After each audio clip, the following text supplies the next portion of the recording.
কি বিরক্তিকর, তাই না? পকেটে রাখলাম সোজা করে, বের করলাম জিলাপির প্যাচ হয়ে গেছে। এই সামান্য তারের প্যাচ খুলতেই আমার মেজাজ খারাপ হয়ে যাচ্ছে। এবার ভাবুন তো, ঠিক এই জিনিসটা যদি আপনার মাথার ভেতর হয়, আপনার ব্রেনের ভেতর কি সারাক্ষণ এমন একটি জট পাকানো রেডিও চলতে থাকে যেটা আপনি কিছুতেই বন্ধ করতে পারেন না? রাতে ঘুমানোর জন্য বালিশে মাথা দিলেন আর অমনি শুরু হলো, 3 বছর আগে ও আমাকে ওই কথাটা কেন বলেছিল? কাল বস যদি প্রেজেন্টেশন দেখে বকা দেয়?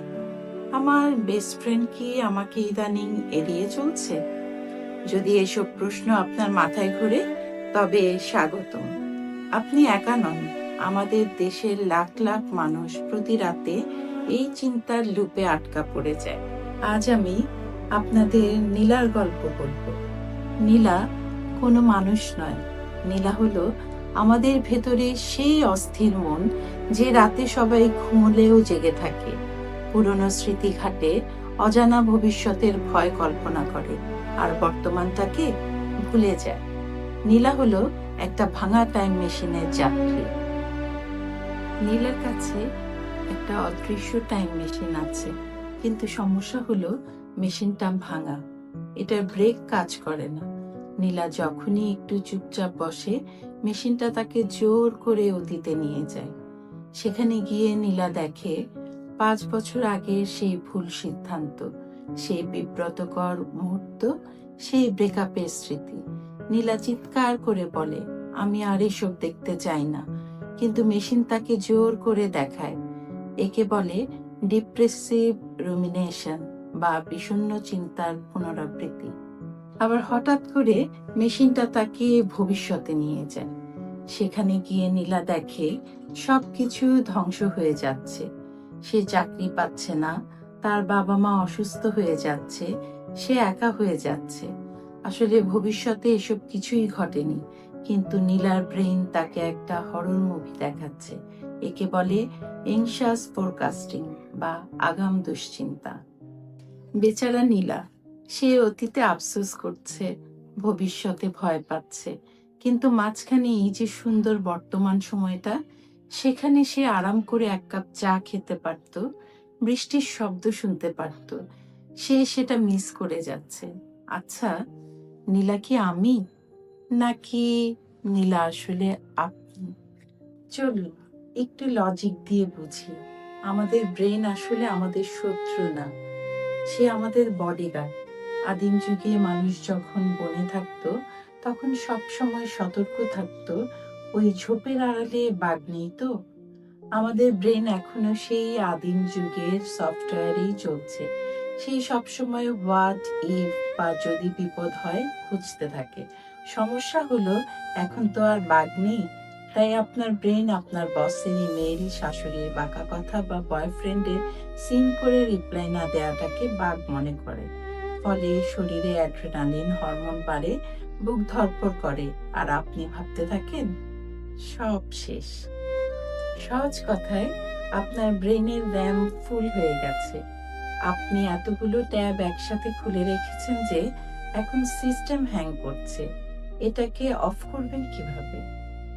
ভাঙা টাইম মেশিন ঠিক করার বা এই ওভার থিঙ্কিং থামানোর 3টি খুব সহজ সুইচ আছে। এগুলো ডাক্তারি পরিভাষায় সিবিটি বা কগনিটিভ বিহেভিয়ারাল থেরাপির অংশ, কিন্তু আমি সহজ করে বলছি। আপনার মাথার ভেতর চিন্তাগুলো জট পাকানো তারের মতো। এগুলোকে সোজা করার উপায় হলো লিখে ফেলা। প্রতিদিন রাতে ঘুমানোর একটু আগে খাতা নিন, সেখানে আপনার সব আবোল তাবোল চিন্তা লিখে ফেলুন। বানান ভুল হোক, গ্রামার ভুল হোক, লিখুন। লিখলে ব্রেন মনে করে, ও, তথ্য তো সেভ করা হয়েছে, আর মনে রাখার দরকার নেই। দেখবেন মাথাটা হালকা লাগছে। এটা শুনতেও অদ্ভুত লাগবে। আপনি দুশ্চিন্তা করার জন্য একটা সময় ঠিক করুন। ধরুন বিকেল 5টা থেকে 5টা 20 মিনিট। এই 20 মিনিট আপনি ইচ্ছা মতো দুশ্চিন্তা করবেন। সারাদিন যখনই কোনো চিন্তা আসবে, ব্রেনকে বলবেন, এখন না দোস্ত, বিকাল 5টায় এটা নিয়ে ভাববো। দেখবেন বিকাল 5টা বাজলে আর ওই বিষয় নিয়ে ভাবতে ইচ্ছে করছে না। যখনই মনে হবে টাইম মেশিন আপনাকে ভবিষ্যতে নিয়ে ভয় দেখাচ্ছে, তখনই বর্তমানে ফিরে আসার জন্য এই গেমটি খেলুন। চোখের সামনে দেখা 5টি জিনিসের নাম মনে মনে বলুন, যেমন ঘড়ি, ফ্যান, পর্দা।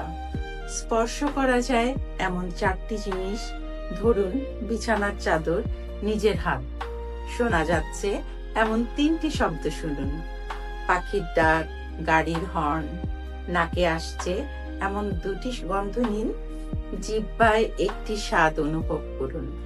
এটা করলে আপনার ব্রেন বাধ্য হবে ভবিষ্যৎ থেকে বর্তমানে ফিরে আসতে। আমাদের নীলার গল্পটা শেষ করি। নীলা বুঝতে পেরেছিল তার টাইম মেশিনটা আসলে তার কল্পনা। অতীত চলে গেছে, ভবিষ্যৎ এখনো আসেনি, তার হাতে আছে শুধুই এখন। সে মেশিন থেকে নেমে বারান্দায় দাঁড়ালো, 1 কাপ চা বানালো, চায়ের ধোঁয়াটা দেখলো। বিশ্বাস করুন, এই ছোট্ট মুহূর্তটাই জীবন, বাকি সব ভ্রম। আপনি যদি ভিডিওটা এখন পর্যন্ত দেখে থাকেন, তার মানে আপনিও অনেক যুদ্ধ করছেন নিজের মনের সাথে। আজ রাতে ঘুমানোর আগে নিজেকে একটু ছুটি দিন, মাথার রেডিওর ভলিউমটা কমিয়ে দিন। আপনি সব কন্ট্রোল করতে পারবেন না, আর সব কন্ট্রোল করার দরকারও নেই। একটু এলোমেলো থাক না জীবন, ক্ষতি কি? আপনার রেডিওতে এখন কোন গানটা বাজছে? মানে কোন চিন্তাটা সবচেয়ে বেশি জ্বালাচ্ছে? কমেন্টে লিখে জটটা খুলে ফেলুন তো। আমি আছি শোনার জন্য। শুভরাত্রি।